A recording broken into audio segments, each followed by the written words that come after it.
Hey, Smoking Baby, are you there? It's the 9:30 hour, and I'm excited to hear about my pronouns that I shouldn't be using, and potentially the information about removing our property from the property easements. Removing our property from municipalities. Where are you at? Are you there? I wonder if we lost you. Smoking Baby. I got. Can you hear me now? Hey, hear you now. Greetings. This is. I apologize for the glitches. I hope they don't happen for you. I enjoy your. Okay, go for it. I like all the information. Let me see. Share screen. Where is it? Over here. Share screen. Which one am I going to share? Where is it? Oh, let's see. Screen one. Let's see.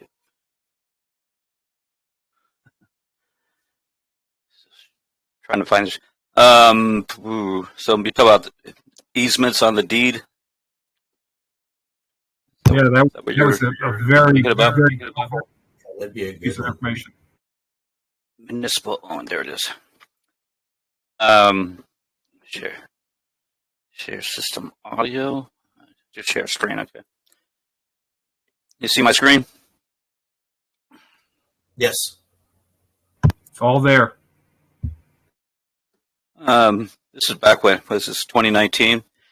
I was having trouble with my postmaster because he was a POS, and so I started writing around about what was I trying to get from? I can't remember the underlying issue. I couldn't remember what it was, but I eventually started writing around and asking who owned the mailing address.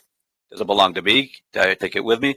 So I finally got a hold of it's just not scrolling. Oh, let me go over to my screen. If I go over here, can you guys still see my screen? If I change screens on you? Yeah, we see a screen, but I think you should click on the first one on the left if you're going to do bounce between screens, Sean. The top left-hand screen.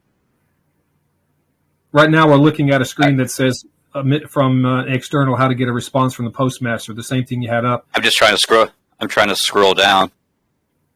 Now, if you go back and stop sharing, and then when you have the opportunity to share, just do the top one on the left-hand corner of choices, because that'll allow you to bounce between screens. Wherever your cursor goes, we go.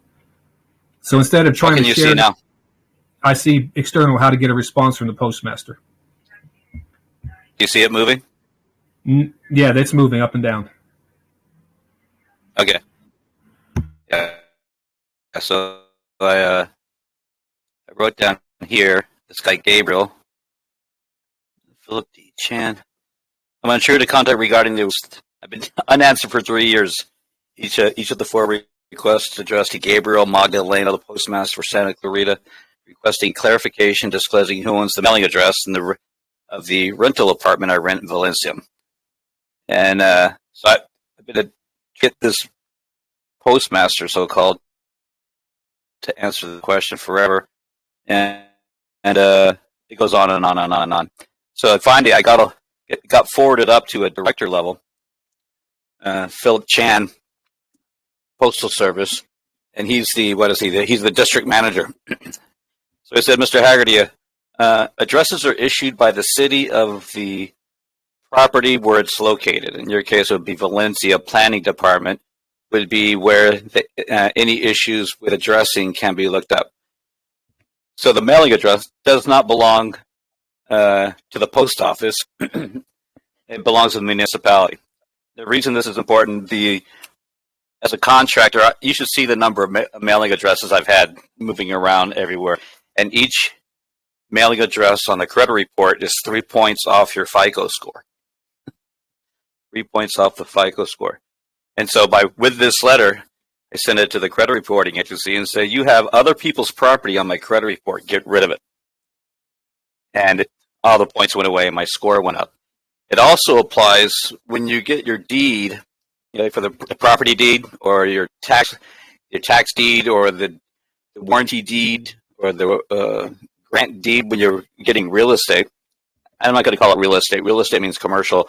When you're buying property, that mailing address is what they tend to use to describe the property. For instance, just going off here.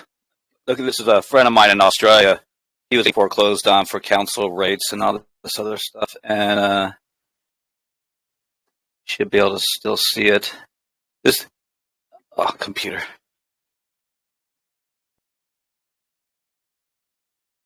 Why is my computer?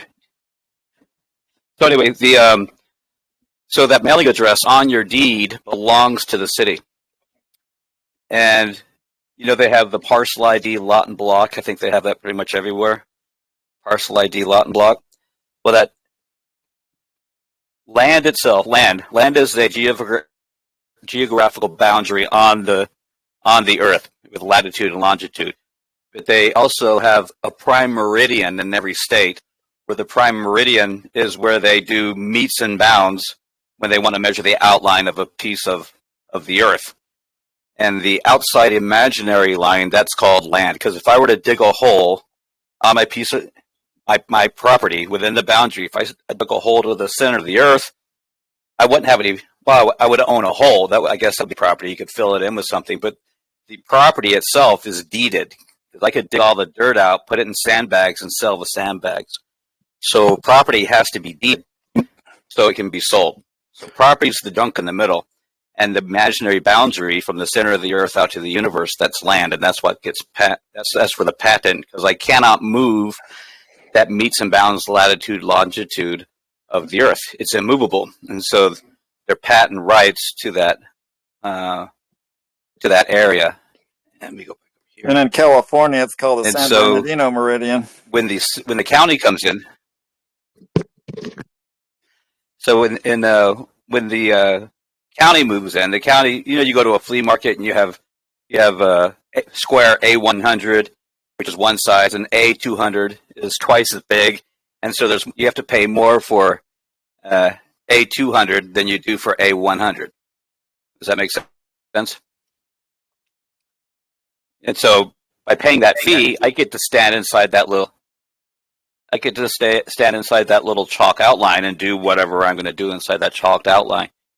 But and if I don't pay the fee, they can throw me off. So the county comes along, puts a grid overlay, and they give lot, block, and parcel ID, lot, and block, which is like a flea market. And so that's how they want us to describe our quote-unquote property, using their parcel ID, lot, and block. And then they also slap a mailing address on it, belongs to the municipality. If I were to have a lease and Daniel's name was on that lease, well, Daniel could just walk into the apartment. He could use it just like it was his. He could come in the property. Same thing happens with this municipal address. The municipal address gives the city access to the property, and so does the county with that parcel ID, lot, and block. They can charge you a fee for using the descriptor. A lot of you may know there's still 2-cent mail. We still have 2-cent mail, and if you use the zip code and the abbreviations that came along after Zippy came along, it's no longer 2 cents. You pay the full whatever it is now, 55, 65 cents for first-class mail. But by using their descriptors, the zip code, abbreviations, like AZ, Arizona used to be ARZ, TEX, MIS, FLA. Before Mr. Zippy, they had 3-letter identifiers for the states. Just like you have France, FRA, DEU, Deutschland, ESP, España. That's when the republics were still seen as actual nations. And there's a financial crisis with Volcker back in the end of 1969, and that's when they bring in Mr. Zippy. And these zip codes are actually Federal Reserve zones, which is why we have 9-digit zip codes. They're actually EIN numbers, I suspect. And they extended this overlay, this Federal Reserve overlay all over the nations to And now when we use their descriptor, we have to pay the fee for it. So same thing happens with a parcel ID. Same thing happens with that mailing address, which belongs to the city. And that's a cloud on title because there's 2 easements on the deed, which is why they can come in and foreclose. They can walk on your property. They can actually step right up and come in your apartment. Like if my name was on your lease or on your deed, I would have access to that property. So in order to decloud, there's a woman who was going through foreclosure in Houston, and we had her quick claim by special deposit, quick claim that mailing address back to City Hall. It's a special quick claim. Because I still want to get still want to use that mailing address, but we created a trust instead. And instead of me taking a benefit from them and having a liability, we make a special quick claim, and so I can still get mail at that address without trespassing on their property. So a simple quick claim deed by special deposit, special quick claim back to the municipality, and you give them back their mailing address. And as far as the parcel ID, lot and block that's on the deed, a lot of times the mortgage deed of trust has a fictitious name. John Smith, a single male, or Mr. and Mrs. Smith, tenants in common, whatever that borrower name is, that all caps borrower name with the commas and the single male or whatever type of, oh, that's my name, a single male. No, it's an unregistered fictitious business name on the mortgage deed of trust. So you want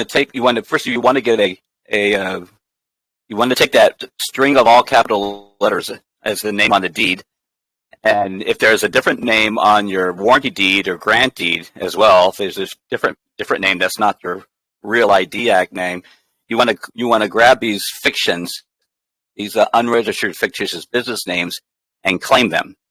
And when we claim that these unregistered fictitious business names, you want to grab every single capacity that you can grab. You want to be the grantor, grantee, trustor, trustee, conservator. You want to be the attorney in fact. What's some other? Trust protector, trustee, beneficiary, custody. You claim every single possible capacity that could be tied to that particular entity. And so that no one else can slip in and become the trust protector to make sure trustee does their job, or come in and be the beneficiary using that fictitious name as beneficiary.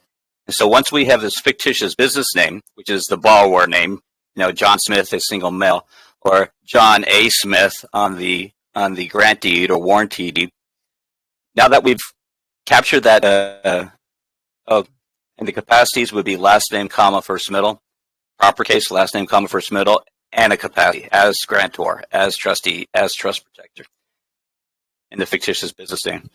So now that we've captured the fictitious business name, now we can go and, with this fictitious business name, go to the post office, fill out a postal form, and for that fictitious business name. And you have to put down a mailing address when where your residential address is. Residential, by the way, means domiciled in the District of Columbia. If you look up the definition of resident, it goes down to the tax code and means state, and state means the District of Columbia. So that residential address, you have to put down when you get a post office. And so you put down 100 Main Street, because that's the municipal address that we quit claim back to the City Hall. And then on the second line, there's multiple lines for address. On the second line is where you would put the parcel ID, lot, and block, which is the property of the county. And then you do Anywhere USA and the normal type of nomenclature. And you open up a P.O. box. And now that because you realize just because they wrote that mailing address on the piece of paper, the city has access to that deed. Just because they put a parcel ID, lot, and block instead of the meets and bounds, now the county can come on there and muck about. So because it's on the piece of paper, all we have to do is take it off this piece of paper and put it onto a different piece of paper, the postal application. And now we're taking these easements and moving them over to the post office and opening a P.O. box. And then once the P.O. box is opened, we can now go do an amended deed, removing those, because I don't own it, It says right here, I don't own that mailing address. If they want to try to muck about, it says it's not mine. See this? It says right here, the post office says I don't own this address. So what? I'm not put. It's on my deed. Either you're trespassing on my deed, or we get to take it off. You could charge them with trespass on your deed because you didn't purchase that mailing address. You didn't purchase that parcel ID, lot, and block because it doesn't belong to you. So we clear the deed, make sure you have the meets and bounds on the deed, and then you notify. You notify the county. Oh, by the way, your easement that was on this piece of paper is now over here at the post office, and I've secured it for you for three months or 6 months, and so that's where your property is. And so if you want to keep that property at that post office box, you can keep the box going. And you can send all you want to do a change of address for your tax bills and everything to go to that post office box at will. There was a woman in Houston who was going through foreclosure, and we had her do the special claim of the mailing address and the parcel ID, lot, and block to a PO box. And after she did that, moved the opened up the PO box with the mailing address, 100 Main Street, parcel ID, lot, and block, Houston, Texas. All of a sudden, she got a knock at the door one day, and the electric meter reader guy was there, a young kid, and he knocked on her door. She answered the door. She was real bitter, and but she was going through a hard time. And he said she answered the door, and the kid asked her, "Do you mind if I walk around the side of the house and check your electric meter?" "Well, you've never done that before." He said, "Well, my boss told me I had to ask your permission this time. If you don't mind, if I can just walk around and check the meter." She goes, "Yeah, I don't mind." And that was strange. And then a little while later, the sheriff came. This is the story I heard from the grapevine. After she did this, the sheriff walked up just on the sidewalk, right at the edge of the sidewalk, and called out to her. And she opened the door, and she says, "What do you want?" She says, "Oh, do you mind if we have a discussion?" She says, "I don't have anything to say to you," and slammed the door shut. Which I thought was really, at least hear what he had to say. But the sheriff would not cross that boundary line because the jurisdiction was terminated because the deed only had the meets and bounds, didn't have their easements that give them the ability to walk across that imaginary boundary. It was a really fast blurb about how these easements happen. Was it clear enough, Daniel?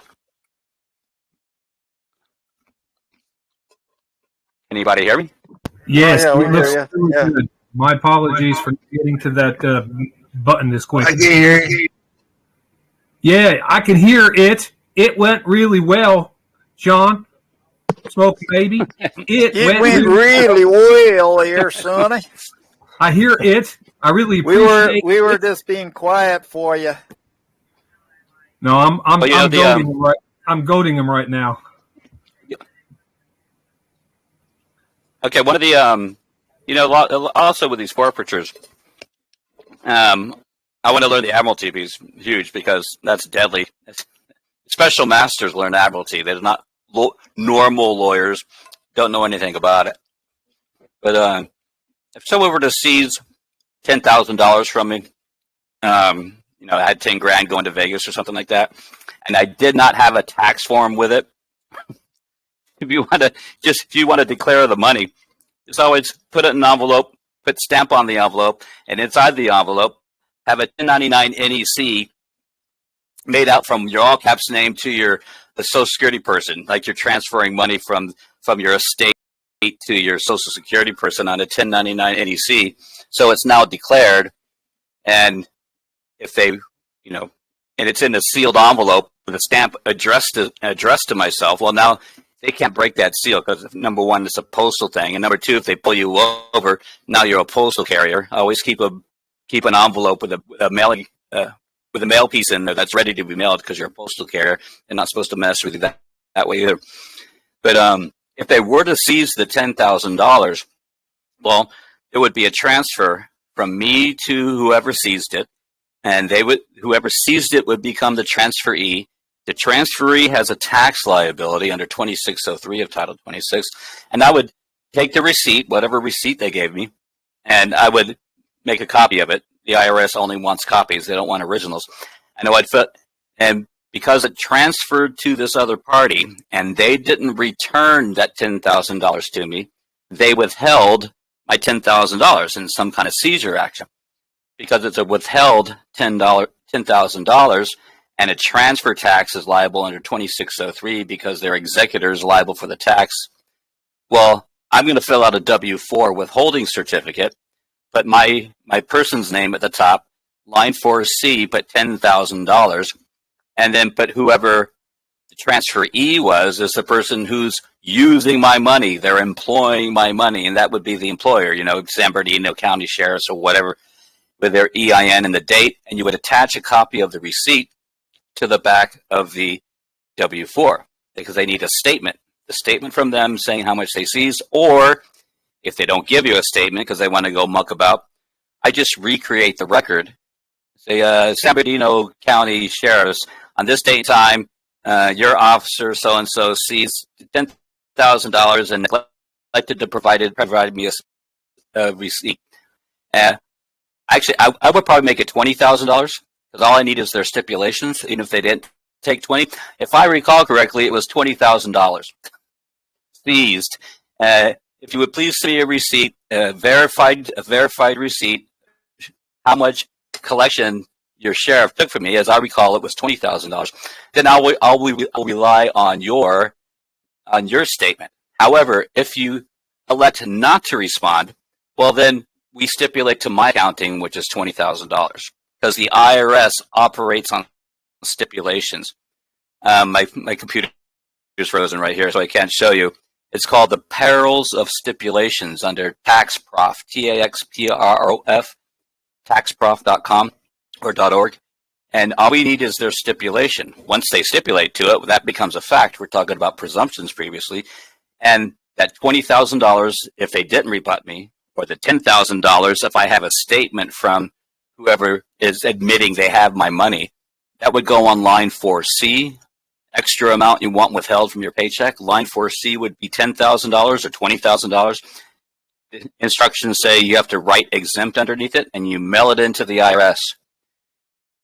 At that point, the IRS is going to come do an audit because whoever the transferee was using my estate property has to pay their I don't know if it's a 24% or 16%. Is it 12 and 12, 24% for Social Security, Medicare? Now they have to pay into my Social Security, Medicare for that much withholding on that amount of money. And the difference between Subtitle A, which is that's for corporations and partnerships, and Subtitle C is that Subtitle A has no enforcement statutes. Subtitle C does have enforcement statutes because there's a third party, there's an interested third party, the Social Security Administration, wants their FICA and Medicare cut out of that, whatever that quote-unquote income that was transferred to the transferee. There's a third party involved under Subtitle C. Subtitle A has no enforcement statutes. And the only other statutes is you have alcohol, tobacco, and firearms. That's this duty stamp and tax stamp and everything like that.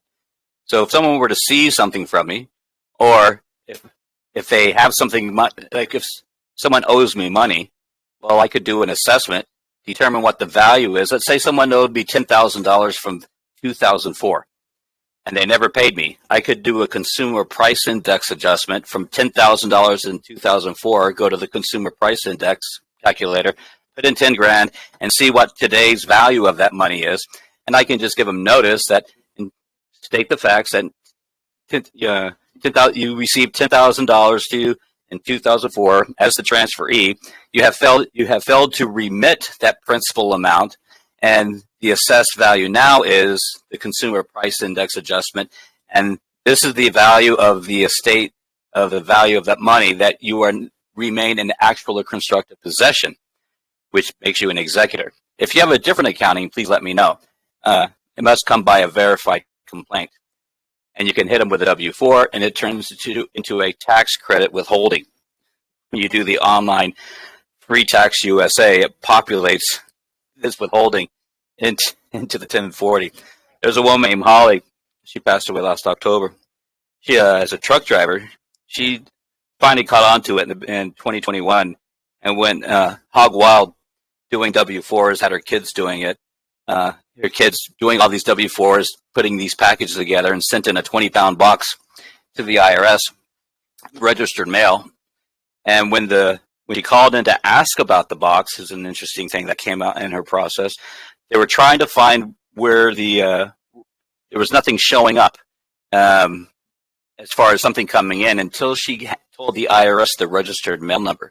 When she gave her the registered mail number, she goes, "Oh, here it is. It was in a different section of the IRS records because it was logged in under the registered mail number." And what happened was she ended up getting $13 million in tax credits. And it's a tax credit because it says negative amount in her transcript, which I can't show you because my computer's all mucked up. And so so all her W-4 she did in 2001 as a truck driver, and they weren't paying her. It was every bill of lading, all the withheld pay. But truck drivers don't make $13 million a year. Maybe I'm wrong if there's any truck drivers out there that make $13 million a year.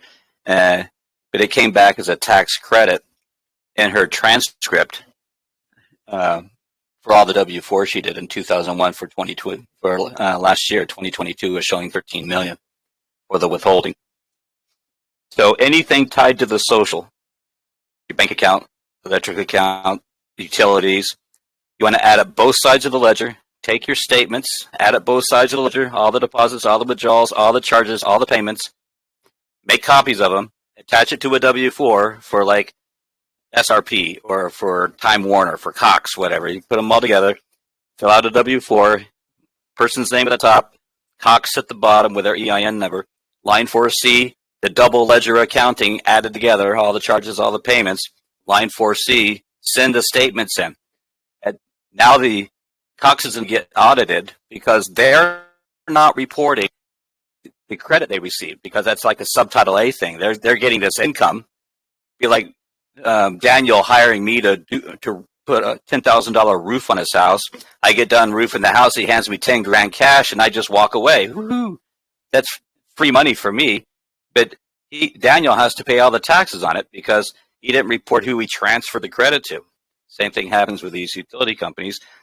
By reporting how much credit was transferred to these utility companies, employing the Social Security number on that credit application, well, that transfer tax gets reported because I got the interest up front because I was interested in internet. So I get my internet every month as the interest payment. But the principal amount of the loan, that $60 a month they pay for the internet, so that principal loan of $60 to get the internet interest payment back, they can pay me in interest. You can pay me in chickens. My interest can be paid in chickens or grapes or some beer or something like that. I don't need to be paid cash interest. I can take other things and whatever I'm interested in to serve as the interest. And so first time I did this, they hadn't read the electric meter in 5 years, and it was $26 electric bill up in Connecticut, up in Chicago. I put $260 on line 6 back then. Line 4C had $260. Send in the statement, and now in the middle of winter, they have to read the meter. They can't get to the meter because it's behind a locked area. So I called the lady up, and she said, maybe you've probably heard the story before. I said, yeah, I got a letter from you that you need to read my meter. She goes, oh, yes. I give her the account number. Oh, yes. Can you let us in that locked area? I said, well, how'd you get in there last time? She said, I don't have that information. I said, well, I'll give you the manager's information. You can contact them. I'm sure they have a key, but I don't have a key to get in there.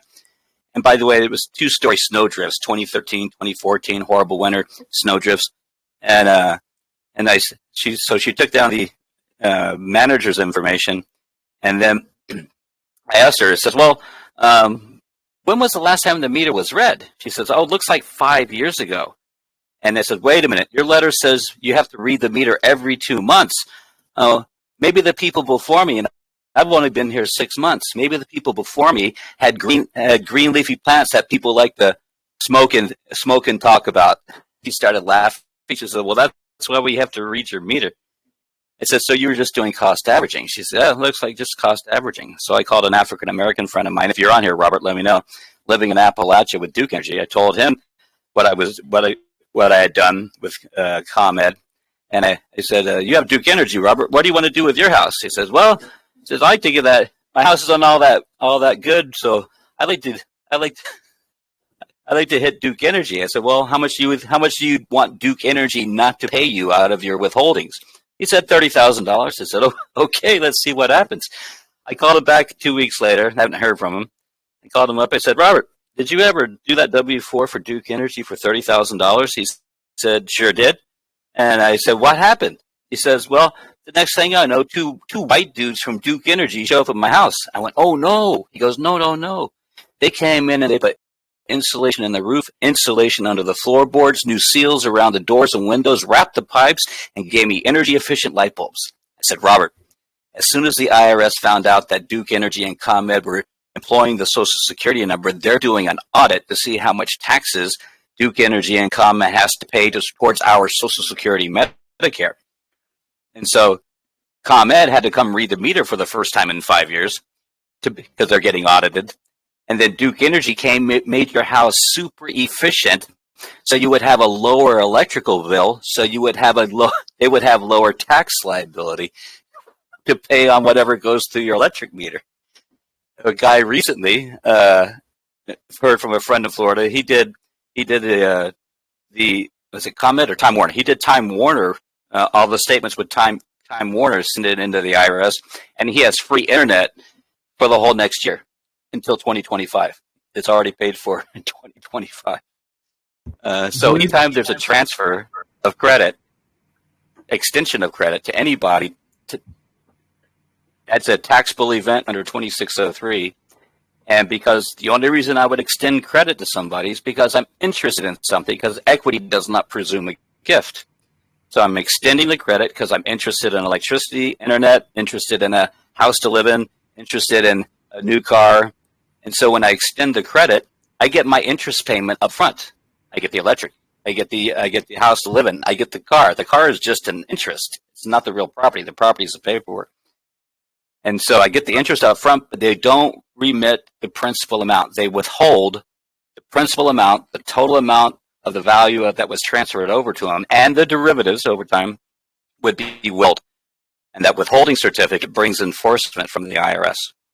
So if these cops were to take my 10 grand, I'd hit them with a W-4.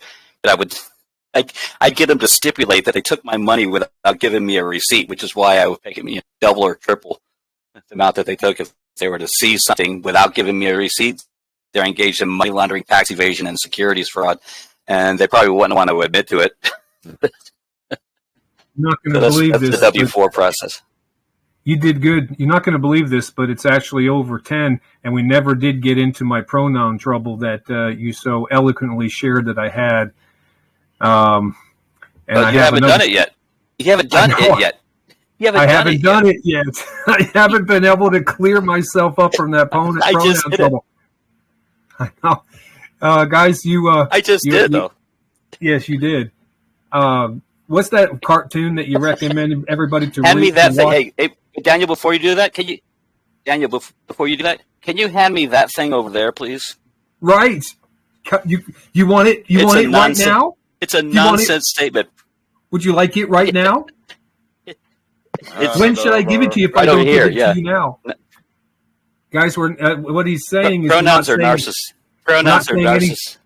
Not saying anything at all, right? Pronouns are, but they're also narcissistic. And for somebody to use pronouns with me, I would have to know whatever's in their mind should be written on my heart. I go, no, you're talking out of the middle of your head using all these freaking pronouns. I have no idea what you're saying, you know. So there's also a cartoon, Pronoun Trouble. If you go to Google, type in Pronoun Trouble. It's Bugs Bunny and Daffy Duck, Rabbit Season, Duck Season, Pronoun Trouble, B-Rightitis is all inside that cartoon. But yeah, I really encourage so that's everybody. how you remove the easements. I hope that's good enough. I don't know. Yeah, it is. You did really. I really appreciate it. We're about 5 minutes over the hour for the speakers. Just for the reference for people, because I enjoy your logic and your math stream. Are you doing presentations regularly? Do you have a group? Do you have somewhere where people can track with the things that are being revealed to you if they want to track? Because that would be interesting to know. Where can we go back and listen to more Smoking Baby? Well, we used to have a W4 room. Holly passed away under circumstances that's still. But I'm not sure if I haven't set up a new W4 room. I'm still getting over her death. So when we get another W4 room set up, then I'll let you know. But right now, whatever relatives came in and destroyed the old W4 room, because got a hold of her and wiped out her legacy, all the recordings and everything we had over a 2-year period. And Oh, that's not terrible. and so that's what happened there. So no, currently there's a W4 would you be interested in area. Would you come back to the House of Prayer call again if we? Yep, she was great. That's the question. I'm sorry, we must have a lag here. Would you come back again if we had another call? I'm sure the people might have. Are you hearing me? Yeah, I would like to.